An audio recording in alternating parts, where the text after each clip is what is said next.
ప్రేమ స్వరూపులారా, embodiment of divine love. సాక్షాత్ వేదమే దివి నుండి భూమికి దిగి వచ్చినటువంటి Ramayanam. Ramayana is the epic which is nothing but Veda descended to the earth. వేదమునకు ఋగ్వేదం, యజుర్వేదం, సామవేదం, అథర్వణ వేదం అని 4 పేర్లు ఉన్నవి.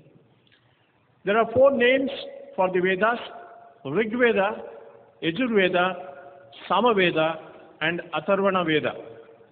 ఋగ్వేదము యజ్ఞయాగాది క్రతువులకు తోడ్పడినటువంటిది, పోషించినటువంటిది, కాపాడినటువంటిది.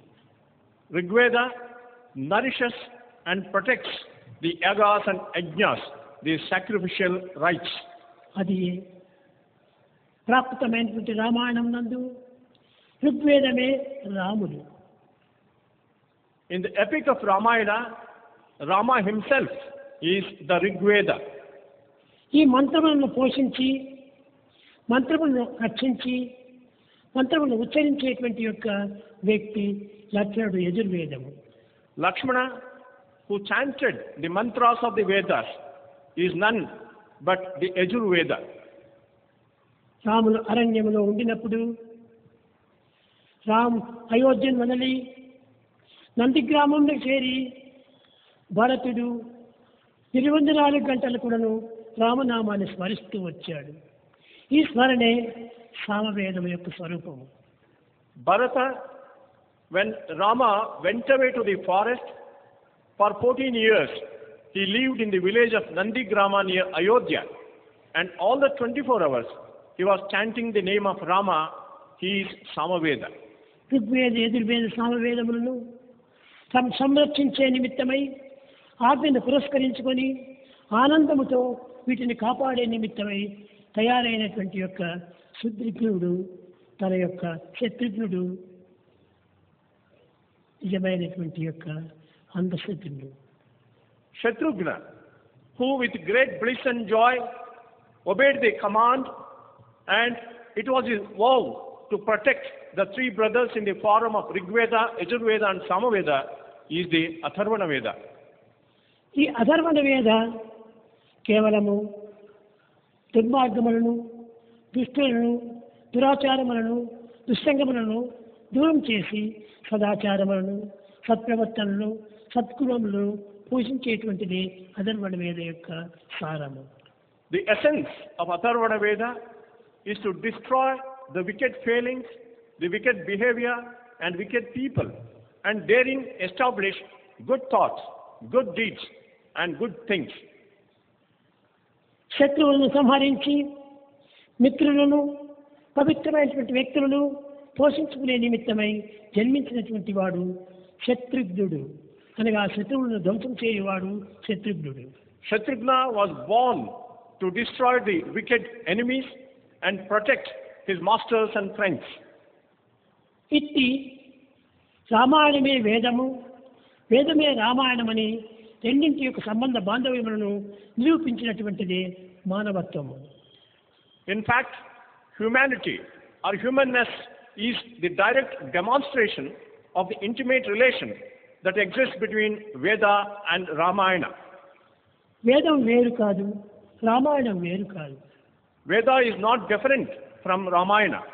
కేవలం దశరథ కుమారుని యొక్క పుత్రులు వీరందరూ కూడా రామాయణం యొక్క మిత్రులు. కానీ ఇంత మాత్రంతోనే మనము తృప్తి పడకూడదు. The 4 brothers who are the sons of Dasharatha are the heroes of Ramayana, but just knowing about them is not enough. ఎవరు దశరథుడు? Who is Dasharatha? దశేంద్రియముల యొక్క రథమే దశరథము. అనగా మన దేహమునందు 5 కర్మేంద్రియములు, 5 జ్ఞానేంద్రియములు రెండును చేరి దశేంద్రియములుగా ఏర్పడినటువంటిది. Who is Dasharatha? One who is the chariot with 10 wheels. It is nothing but the human body which has 5 cognitive senses and 5 conative senses. కనుక ఈ దశేంద్రియముల రథమైనటువంటి యొక్క దేహము నుండి ఆవిర్భవించినటువంటి వారే రామలక్ష్మణ భరత శత్రుఘ్నులు. Rama, Lakshmana, Bharata and Shatrughna emerged out of this human body which has these 10 senses. కేవలం దశరథునికి కూడాను పుత్రులు car వారు. In fact, they were not the sons of Dasharatha. Kaushalya పుత్రులు కారు వారు. They were not the sons of Kausalya. కేవలము అగ్ని నుండి ఆవిర్భవించినటువంటి యొక్క Chaitanya స్వరూపులు. They were the very embodiment of consciousness which emerged out of fire. కనుక వీరి పుత్రులు వారి పుత్రులు అని మనం విభజించుటకు ఏమాత్రము అవకాశం లేదు. There is no scope for us to think they were the children of this earth. ఇట్టి పుత్రులైనటువంటి రామలక్ష్మణ భరతశత్రుఘ్నులు జగత్తునకు ఆదర్శవంతమైనటువంటి వారు. These four brothers, Rama, Lakshmana, Bharata and Shatrughna, were ideal brothers who set great ideals to ప్రతి the whole world. కుటుంబమునకు, ప్రతి సోదరులకు, ప్రతి తల్లిదండ్రులకు, ప్రతి అక్క చెల్లెళ్లకు, అన్నతమ్ములకు ఆదర్శాన్ని అందించి ఆనందాన్ని చేకూర్చినటువంటి వారు Ramalakshmana భరతశత్రుఘ్నులు. Rama, Lakshmana, Bharata and Shatrughna, they set great ideals for every family, for all brothers and sisters and the whole world, and delight the whole world. విశ్వమందు ఇప్పుడు వెలుగొందుచుండను. The Lord shines in the universe. ఈ విశ్వమందు కూడాను భగవంతుడంతా కూడాను వెలుగుతూ ఉన్నాడు. God all the time shines upon విశ్వవిభుని మైత్రి విడదీయరా అనేటువంటిది. the friendship between the universe and the Lord is inseparable. కనుక విశ్వమంతా కూడాను కేవలము ఒక జీవుల చేత నిండినటువంటిది. The universe is full of beings, కాబట్టి జీవులే రామస్వరూపులు. and individuals are the very form of Rama. ఒక్క రాములు మాత్రమే రాములు కాదు, సర్వ జీవులు కూడాను రామస్వరూపులే.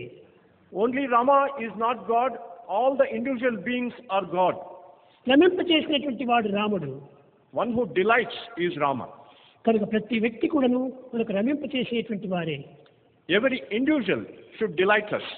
కనుక రాములు అనగా ప్రత్యేకమైనటువంటి ఒక స్వరూపం కాదు. Rama was not a separate individual. ముఖ్యంగా మనం యోచించవలసినటువంటిది ప్రతి జీవి కూడాను రాముడు స్వరూపమే.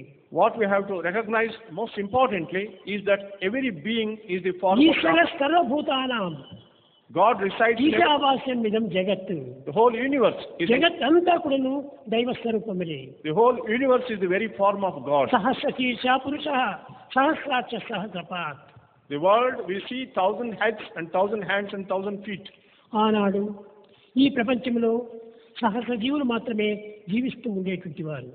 In the world, in ancient times, there were only 1,000 beings. కనుకనే సహస్రశీర్ష పురుష అన్నాడు. That is why it was said God was having 1,000 forms. కాలము కదులు కొలది But later on, వేలకు దాటి లక్షలకు వచ్చింది. the population became into a ఈ few lakhs, లక్షలకు దాటి కోట్లకు వచ్చింది. and it became a few crores. ముక్కోటి స్వరూపుడు భగవంతుడు అన్నారు. Then they said God is in the form of 3 crore beings. 3 కోట్ల స్వరూపులు ఎట్లవుతాడు భగవంతుడు? How can God have 3 crore forms? ప్రతి వ్యక్తి కూడాను ప్రతి జీవి కూడాను ఒక రామస్వరూపమే. Every being, every individual is the form of God.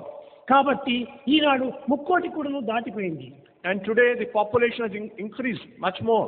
కనుక అందరూ కూడాను ఈశ్వర స్వరూపులే, అందరూ రామస్వరూపులే. All are the forms of God, all are the forms of Rama.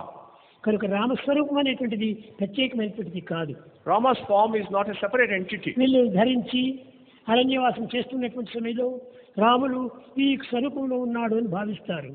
And you generally think Rama went to the forest and he was having that form when he roamed around in the forest. సర్వమానవ స్వరూపులు కూడాను రాముడే. Every man in fact is Rama. ప్రతి మానవుడు కూడాను రామస్వరూపుడే.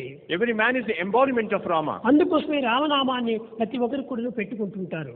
That is why every person has the name of Rama. Rama, Krishna, Govinda, లక్ష్మణ ఈ విధమైన పేర్లు సాధిస్తుంటారు. And today we name our children after Rama, Krishna and Lakshmana.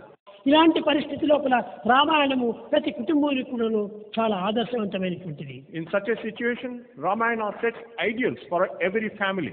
అన్న తమ్ముడు ఏ విధంగా నడచాలి, How should brothers conduct అక్క themselves? చెల్లెండి ఏ విధంగా మెలగాలి, How should sisters conduct themselves? తోడుకోడలు ఎట్లా అన్యోన్యంగా ఉండాలి How should the daughters-in-law of a family అని conduct ఇలాంటి themselves? ప్రతి వ్యక్తి యొక్క ఆదర్శాన్ని వాళ్ళు రామాయణంలో నిరూపిస్తూ వచ్చారు. In Ramayana, you find the demonstration of such great individual ideals. కనుక రామాయణం అనగా వాడి ఆదర్శాన్ని మనం అందుకోవాల్సిందే కానీ From Ramayana, we have to accept the great ideals.